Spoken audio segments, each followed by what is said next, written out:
Media Vietnam dilihat mula menekan butang panik melihat kekuatan Harimau Malaya menjelang pertemuan pada Mac ini.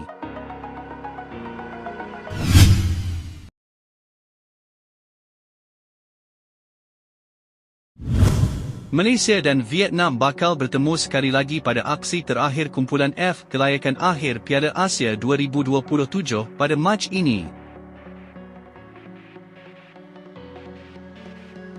Meskipun status skuad Malaysia yang bakal dibawa ke Vietnam masih belum dipastikan, namun sudah pun menimbulkan kerisauan di Vietnam.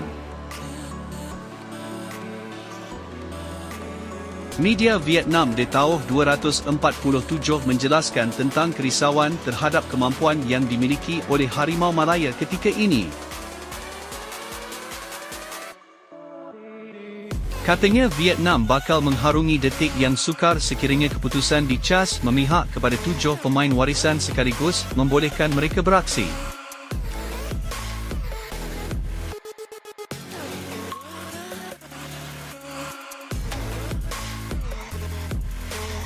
Selain itu mereka juga berasa risau dengan kehadiran beberapa pemain naturalisasi baru seperti Bersun da Silva dan Giancarlo Gallifuco.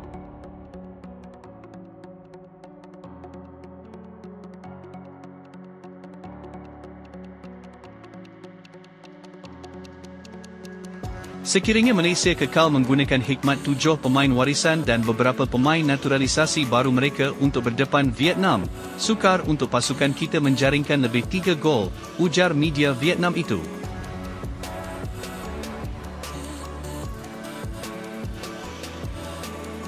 Pertemuan terakhir kedua-dua pasukan menyaksikan skuad Harimau Malaya berjaya menewaskan pasukan ke-108 dunia itu dengan keputusan 4-0 di Bukit Jalil.